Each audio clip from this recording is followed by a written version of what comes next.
Hi everyone and welcome to Just Love. My name is Paula and I'm here with Judy. Hi Judy. Hi Paula, hi everyone. Over the last 3 episodes, Judy has been telling us of her contact experiences with the boys upstairs, as she calls them, her ET family, Maris, Serapis and Oris. Right back in the late 1980s, they began sending messages and teachings through to Judy as part of her training to write the books that they later requested, telling the story of ET, Earth-human contact from the ET perspective. This request was made in 1995, wasn't it? Yes, Paula, that was when the first request and download of information was made, which resulted in Human by Day, Zeta by Night and the Zeta message. A second request was made in 2011, resulting in Extraterrestrial Presence on Earth Lessons in History. And an awful lot of information has been the result. But luckily, you also kept the writing practice messages they sent through earlier on, which have been put together in a book entitled The Way of the Forest. This book is available as a free download on Judy's website, but we've decided to present them here on Just Love and to break them down a bit for discussion, as there is so much information in them. So the first message in the book is from Serapis, and here it is. Okay, message from Serapis. My dear ones, as the dawning age of Aquarius illuminates the horizon of human consciousness, many more of us, the ones you call Greys, Zetas and Mantids, are making our presence felt among you. Some who have experienced encounters with us are frightened by our appearance, and because we are not always perceived as beautiful or attractive by Earth-human standards, we are sometimes even labelled as evil.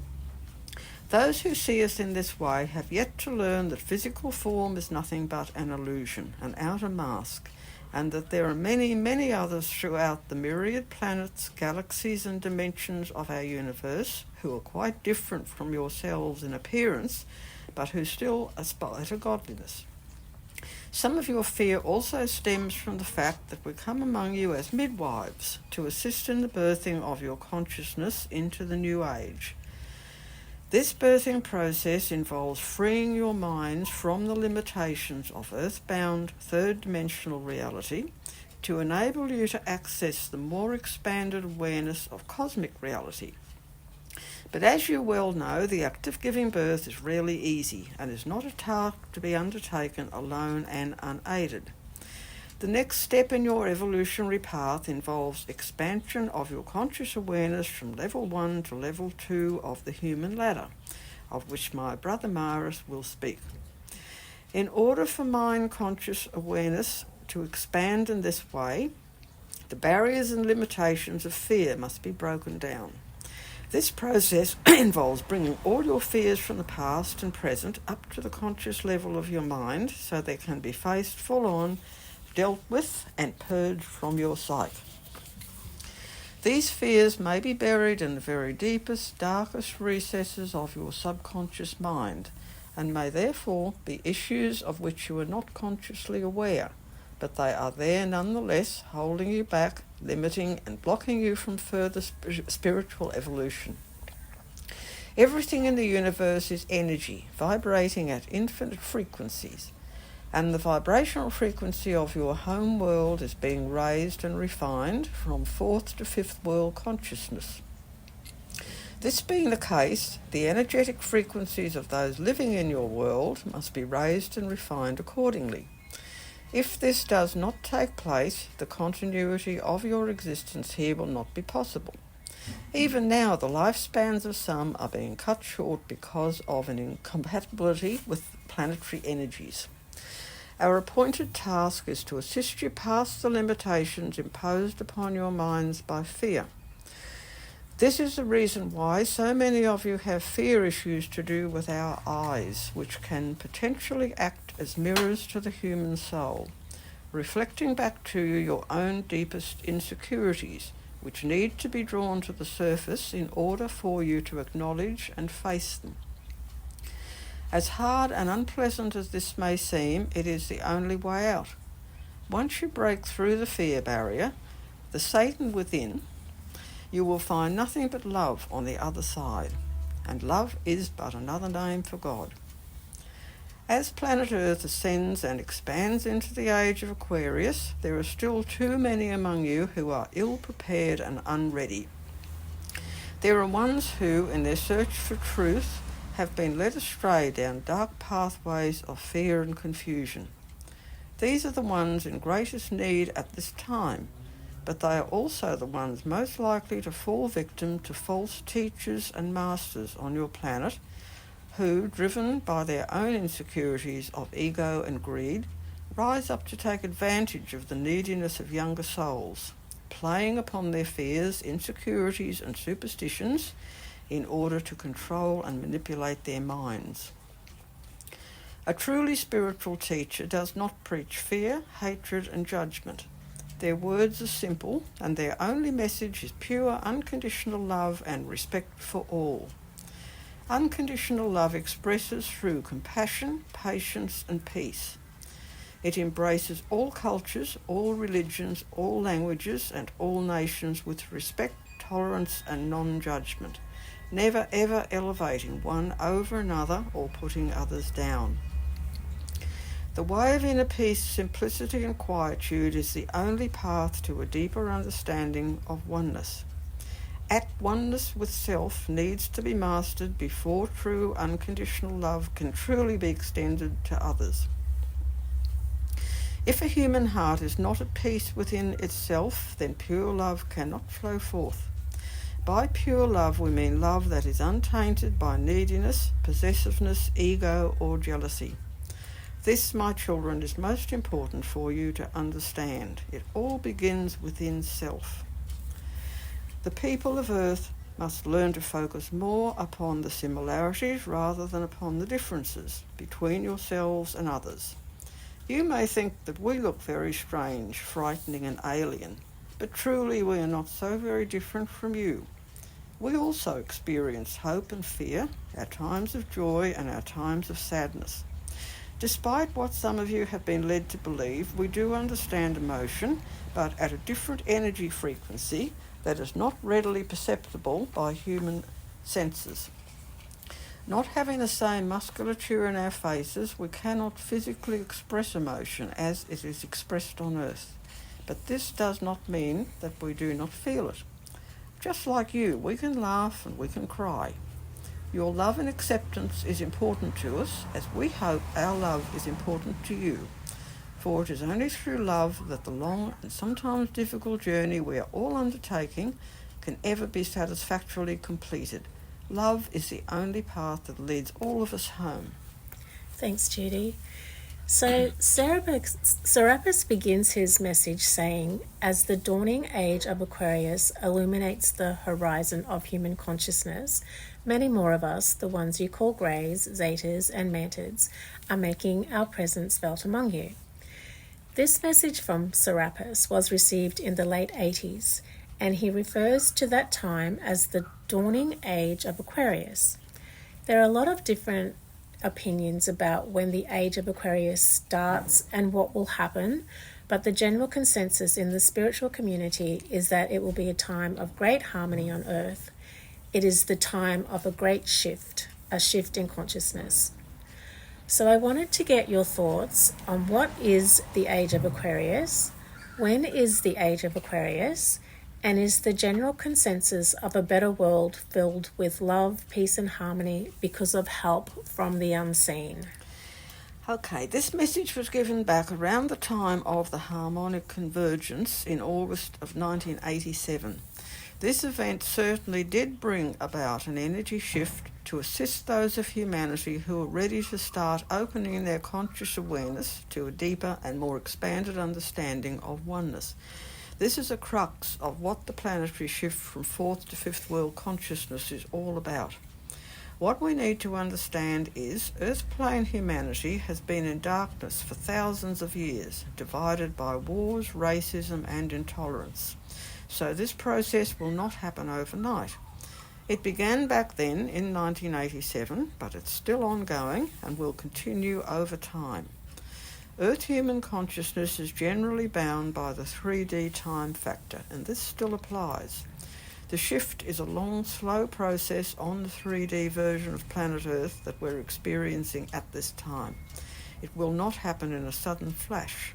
Our awakening process happens through reincarnation as we evolve spiritually over many lifespans.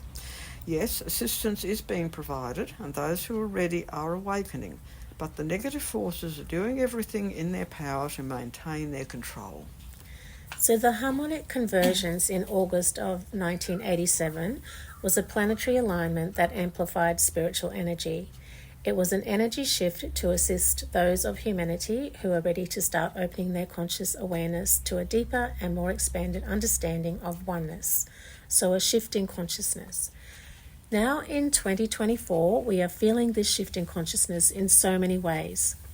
If the Age of Aquarius was illuminating the horizon of human consciousness in the late 80s, how do you see it now? It's still ongoing, which is why the ETs keep nagging at us to focus on positive rather than negative. We create our own reality through our mind focus and thought patterns, so positive focus is vital. This is a reason behind all the myriad conspiracy theories doing the rounds. The purpose is to cause major confusion, anger and chaos. Sure, be aware, but don't get pulled down into negative emotions. So much fake news is being spread. We need to remember what Mara said, that there is a version of Earth for every one of us. Human consciousness operates on multi-levels as a planetary consciousness, a national cultural consciousness, and also as an individual consciousness. The planetary and cultural levels take longer to shift, especially given the fact that Earth human consciousness is so polarised. But individual consciousness is totally up to every one of us and operates through free will. This is a level that influences our next incarnation, along with the culture and circumstances that we'll be born into. We cannot change the world, we can only change ourselves. But the positive changes we make in our own life ripple out like a pebble thrown into a pond. To quote Gandhi, be the change you wish to see in the world. And Mother Teresa, I cannot change the world, but I can cast a stone across the waters to create many ripples. And Lao Tzu, if you want to awaken all of humanity, then awaken all of yourself. If you want to eliminate the suffering in the world, then eliminate all that is dark and negative in yourself. Truly, the greatest gift you have to give is that of your own transformation. We only need to observe the solar flares happening and the extreme brightness of the sun to know that more and more light is being shed into dark places. So yes, positive change is happening. Interestingly, you say that this shift will not happen in a sudden flash. Our awakening process happens through reincarnation as we evolve spiritually over many lifespans. Ultimately, we all want to experience a heaven on earth existence in our current lifetime. However, you say our awakening process happens through reincarnation. We are part of a planetary and cultural consciousness, but we have an individual consciousness that operates through free will, and this influences our next incarnation. Our soul's journey has always been one of constant evolution and continuous awakening, but each reincarnation would appear as though our slate has been wiped clean. We appear to have forgotten everything. Now that this shift in consciousness is upon us, will we be evolving faster? Will we remember our past lifetimes and all of their learnings at a deeper level? And will we be more in tune with who we truly are? Each one of us will continue to evolve at a rate that our conscious awareness is ready for. Some will awaken at this time and some still will not. It's a very individual thing. But yes, certainly with more light being shed on the planet, more people are coming to a point of being ready and willing to open up to deeper understanding. For these ones, evolution will speed up significantly. The thing is, here I'm still speaking in 3D terms. So-called past, present and future incarnations are only an illusion. In the greater reality, there is no time. It's all right here, right now. Our slate has been seemingly wiped clean because of our limited conscious awareness. As our consciousness expands, so our awareness of other parallel existences will open up for us. In other words, the speeding up is more to do with the awakening of deeper levels of conscious awareness. This is what self-realisation is all about, waking up to other parts of self. The term self-realisation is bandied about a lot, but often we don't quite understand what it means. It's a conscious realisation of other aspects of our whole soul self, which contains all the lives we've experienced in different cultures, both on Earth and elsewhere. And trying to get our heads around this concept is not easy, as we perceive ourselves bound by time and space. Yes, it's the opening up of consciousness, that's the key, which is why the ETs are contacting those who are ready and often greeting them with the words, "It's time for you to wake up." People taken up on the ET ships are having activation done on their DNA, which is the key to deeper expansion of consciousness. The controllers don't want this to happen, and so are doing everything in their power to demonise the ETs and block this process through fear. All my books have been written to try to assist people past the fear of off-planet contact. So, if you'd like to read more on all of this, Judy's books are available from Amazon and can be ordered via the link below on Judy's website. And they are Human by Day, Zeta by Night, followed by the Zeta Message, then Extraterrestrial Presence on Earth, Lessons in History. My two most recent books, both Kindle editions and both also available in German, An Interview with an Alien, Comments by an Undercover ET, and Cosmic Spirituality, Blending Religion and Science in Oneness from an Off-Planet Perspective. Thanks so much, Jude, and thanks everyone for listening. Please share, like and subscribe. Sending you much love, and bye for now.